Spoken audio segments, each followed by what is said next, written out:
Touring talkies. இதை பார்க்காத கேள்விப்படாத ஆள் யாராவது இருக்கோமா? கிராமங்களில் இன்னைக்கும் டூரிங் கொட்டாய் இயங்கிட்டு தான் இருக்கு. தமிழ்நாட்டில் முதல் முறையாக இப்படி டூரிங் டாக்கீஸ் தொடங்கி நடத்தினது ஒரு பெண் தான். ஆனால் வெளிநாட்டை சேர்ந்தவங்க.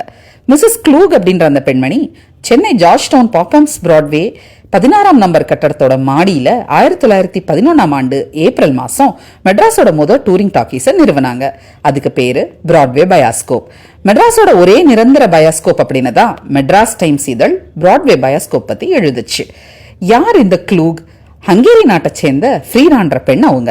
இத்தாலியோட டூரிங் நகரத்துல தன்னோட 22வது வயசுல சினிமா டிஸ்ட்ரிபியூஷன் கம்பெனி ஒன்ன தொடங்கினாங்க.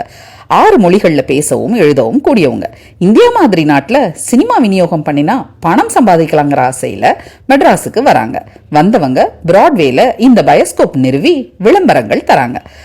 1911ஆம் ஆண்டு ஏப்ரல் 17 அன்று வெளியான பயோஸ்கோப் விளம்பரத்துல ₹1, 8 4 அப்படின்னு 3 விதமா கட்டணங்கள் உண்டுன்னும், மின்சார விளக்குகள், காற்றாடிகள் கொண்ட காற்றோட்டமான பெரிய அரங்கு இது அப்படின்னும் பிராட்வே பயோஸ்கோப் விளம்பரம் செய்யப்படுது. தினமும் மாலை 6 மணி முதல் 11 மணி வரை காட்சிகள். Cagliostro, jewel robbers mystified, champion weight lifter உள்ளிட்ட காமிக் வகை படங்களை இதுல காட்டினாங்க. ஆச்சரியம் என்னன்னா, திருமணமே ஆகாத ஃப்ரீடா தன்னை மிஸ்ஸஸ் க்ளூக் அப்படின்னு ஒரு புனை பெயர் சொல்லி அழைச்சுக்கிட்டாங்க. என்ன காரணமோ ஏப்ரல் மாசம் தொடங்கின பிராட்வே பயோஸ்கோப் அக்டோபர் மாசம் மூடுற மாதிரி ஆயிடுச்சு. டூரிங் டாக்கீஸ்னாலே அப்படித்தானே. 7 மாசத்துல பிசினஸ் முடிச்சுட்டு ஐரோப்பா போன ஃப்ரீடா அங்கிருந்து சினிமா விநியோகம் பண்ண அமெரிக்கா போறாங்க. 1915ஆம் ஆண்டு தான் ஷூல்ஸ் அப்படின்ற பொறியாளரை கல்யாணம் பண்ணிக்கிறாங்க.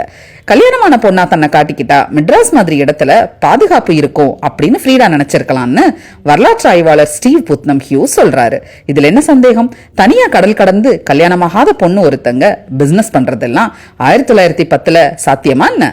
அம்ப்ரோசியோன்ற பட தயாரிப்பு நிறுவனத்தை நடத்தி வந்த ஃப்ரீடா இத்தாலியோட பிரபலமான லொம்பர்தோ உள்ளிட்ட பெரிய சினிமா நிறுவனங்களை ஆட்டம் காண வச்சாங்க. ஆனா 1926 ரத்த புற்றுநோய் கண்டு இறந்து போனாங்க ஃப்ரீடா. பிராட்வே பயோஸ்கோப் சினிமா நடத்தின இடத்துல இன்னைக்கும் ஒரு கட்டடம் இருக்கு. 1944 இருந்து அங்க செயல்பட்டு வருது சுக்ருத லட்சுமி விலாச சபா. இன்னைக்கும் பிராட்வே மெட்ரோ பக்கமா நீங்க நடந்து போனா இந்த கட்டடத்தை பார்க்கலாம். இப்படி ஒரு பெண் இருந்தாங்க, டூரிங் டாக்கீஸை நமக்கு அறிமுகம் செஞ்சு வச்சாங்க அப்படின்னு எந்த தடயமும் இல்லாம அமைதியா இருக்கு அந்த கட்டடம். Power is not given to you. You have to take it. Beyoncé Knowles. Female Mughal, business magnet, entrepreneur அப்படின்னு நம்ம சொற்களை எல்லாம் கண்டுபிடிக்கிறதுக்கு முன்னாடியே நம்ம ஊர்ல நம்ம மக்களுக்கு படம் காட்டி கல்லா கட்டிட்டு போன பெரிய female business magnate Frieda Klug Schulz.